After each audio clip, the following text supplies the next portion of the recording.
means do that, but you also then need to search within yourself the perspective that you're looking at the lives of other people from. Nobody really is inclined to pick up a camera when bad things are happening to them and record and then share with you. Maybe some people are, but many people aren't. If you or someone you know is struggling with winter blues or seasonal affective disorder, seeking advice from a professional is highly recommended. I don't believe that a lot of people share, like, I don't want to say the real deal, because their happiness as well and their high moments is also the real deal, right?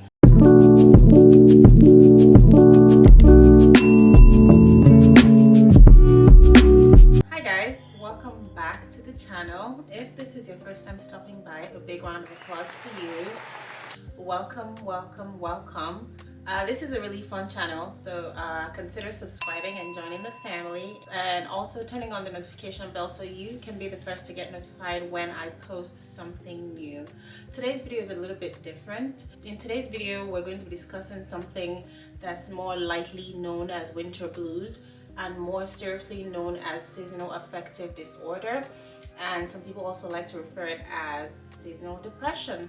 It is very important for me to say, however, before going ahead to share all of the information that I have for you, that many people like me experience milder forms of winter blues. However, seasonal affective disorder is a diagnosable mental condition that should be addressed with the help of mental health care professionals. If you or someone you know is struggling with winter blues or seasonal affective disorder, seeking advice from a professional is highly recommended. Now let's jump right into the video. Seasonal affective disorder or winter blues is a type of depression that usually occurs during a particular time of the year, usually during the colder days of the year when the daylight hours are much shorter. It is a type of the major kind of depression which usually takes a seasonal pattern to it. Some of the most common symptoms that you may experience if you have winter blues are changes in your eating pattern, social withdrawal, very low energy, and just general feelings of sadness, hopelessness, just feeling stuck, just having this certain lack of progress feel is also a common symptom for winter blues. Generally, when the colder days start to approach, you just start to get that wash of grief, sadness, and just don't talk to me. I'm not in the mood for any of this. Outside of the idea of winter blues and what winter blues actually is and what causes it and what triggers it, I do think that there's still a lot going on in the lives of each individual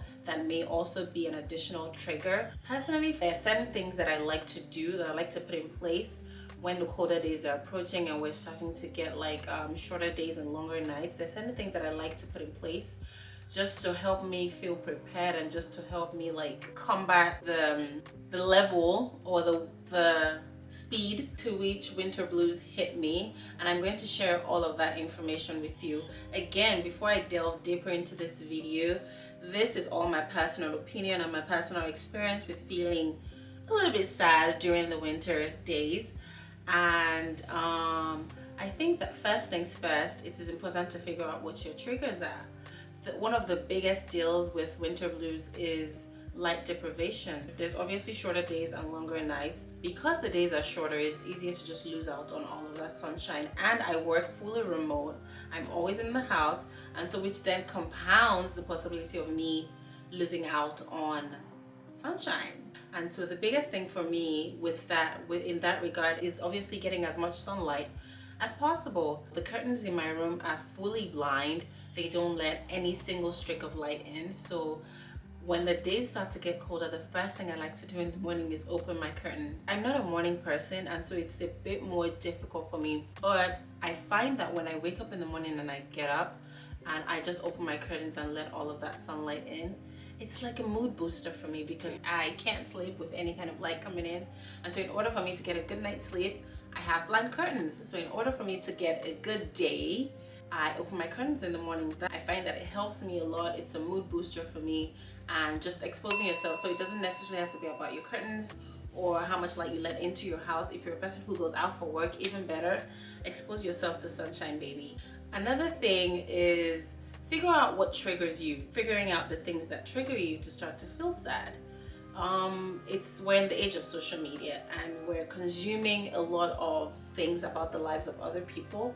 And so if, say for example, social media is a trigger for you, you may want to consider staying off social media in the winter days, or trying to figure out why being on social media makes you feel that way, and maybe like curating the kind of creators and users that you follow, so that way, if this person and the way that they post or what they share triggers you, you definitely want to be able to curate what you're exposing yourself to in terms of content.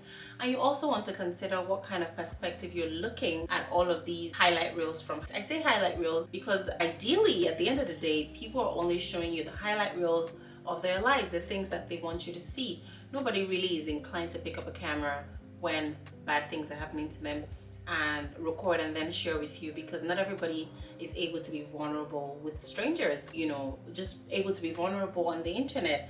And so if you don't want to stay on socials because you enjoy being on socials, you want to be able to cultivate the habit of understanding that it's just highlight reels. Nobody's picking up the camera and telling you when they fail. Nobody's picking up the camera and telling you when they had a bad day. Maybe some people are, but many people aren't, because not many people are comfortable enough to share their failures with strangers. Many people that we follow on socials are not people who know us, and vice versa. So I don't believe that a lot of people share, like, I don't want to say the real deal, because their happiness as well and their high moments is also the real deal, right?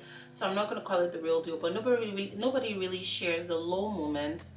Not many people share the low moments with you on socials. And so one, curate what you see. If there are people that you need to kick off of your socials because they're a trigger for you, by all means do that. But you also then need to search within yourself the perspective that you're looking at the lives of other people from. If you're able to train your mind to understand what it is with everything that we see on the internet. People like to say that the internet is not real. I don't agree with that concept of the internet not being real.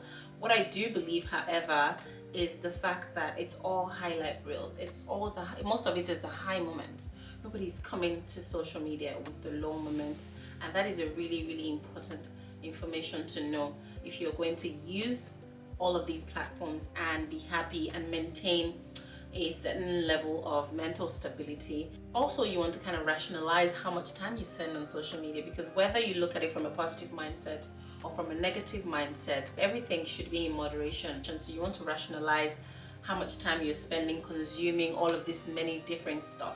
It's easy to look at highlight reels and just stuff about other people's lives and think that you're a failure, because it's really easy to look at these things and feel like, oh my gosh, I'm a failure. This person A is doing this and person B is doing this. Why am I not doing anything? It's not necessarily that you're not doing anything.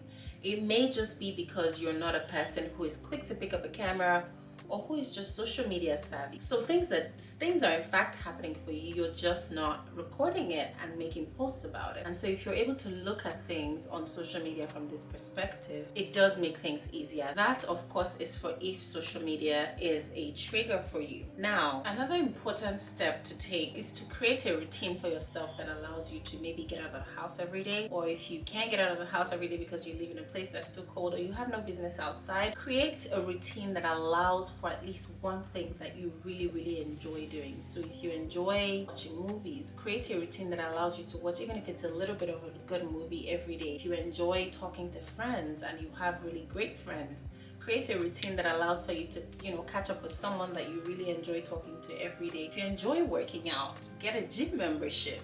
Create a routine that allows you to go to the gym every day. If you enjoy cooking, cook. Create some time and cook. It's easy to sit on the couch or sit in your work desk, and at the end of the day, you just grab something to eat and then you just grab your phone and get on your phone and then just go to bed. It's important to do things that make your soul feel happy, that make your soul feel alive on a daily basis. This way, it's highly unlikely for one to start to feel like a loser, for lack of a better word. So definitely create a routine that allows for things that are fun for you. And it doesn't have to be this extravagant thing. It just could be something as little as reading a book. It could be something as little as watching a movie. It could be anything in the world. There's so many things that are fun for people that I can't think of right now. But definitely create a routine that has room for things that make you happy on a daily basis. basis. I'm going to get into supplements in a moment, but let's talk about food first. Your diet is really important if you're going to beat the winter blues, okay? When we start to get to the colder days, you want to start to incorporate foods that are mood boosters into your diet. For example, fatty fish, bananas, berries, oats, nuts, coffee. I'm not a coffee head, but coffee is a mood booster. The bottom line of this is when you're feeling blue, you may start to crave calorie-rich foods that are high in sugar like ice cream, cookies, and the likes to try and boost your mood. While these foods might give you a temporary sugar rush, it's unlikely to help you in the long term because with a sugar rush, you go up and then you crash, and then you're back to square one. So not saying don't have ice cream at all during the winter, but incorporate more foods that actually are proven to be mood boosters into your diet so that you're not constantly eating things that are constantly keeping you on low levels. Now let's get into vitamins. It is important to make sure you get all your vitamins down. So of course consult your healthcare provider.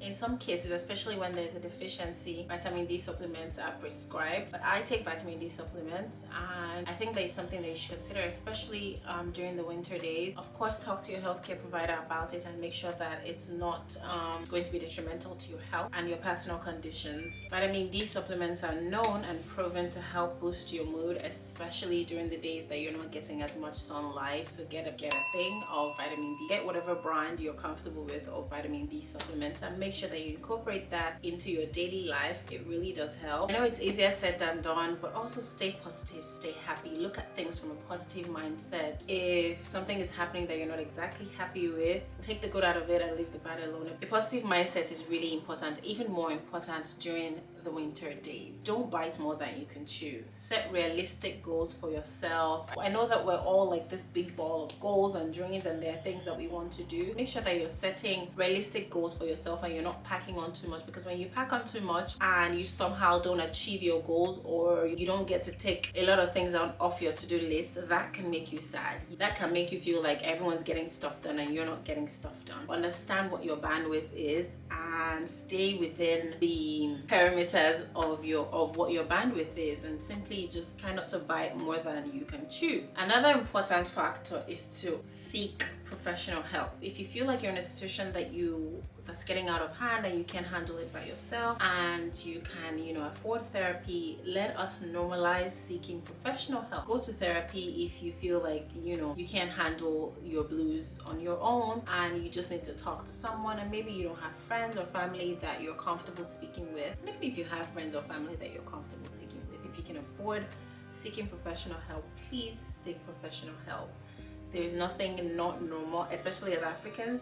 There's nothing not normal about seeking professional help. If you need to talk to someone, speak to a professional. Other than you also have a high tendency to experience social withdrawal if you're feeling winter blues. So other than your diet, staying active, having positive energy, exuding positive energy, it's important that you also try and socialize. I know that not all of us are quick to make friends or quick to just socialize with people, but no one is an island, and it is very, very important that you socialize. Keep in touch with people as much as you can, of course, without setting off your own boundary alarms. It's important to socialize and just stay in touch with people. I think that we are coming closer to the end of this video. Mental health or any mental health disorder is a serious topic and should not be taken lightly. And as I said at the beginning of this video, speaking to a healthcare professional is always, always, always highly recommended. I hope that the winter is nice to each and every one of you, and I hope that if need be, you have the courage to speak to a professional and just talk through everything that you're feeling. If you have enjoyed this video, please do well to give it a thumbs up, like, share, and also leave me comments in the comment section below. It helps me know that you're enjoying the content, and it also helps you to recommend me to more of my target audience like you. And until my next video,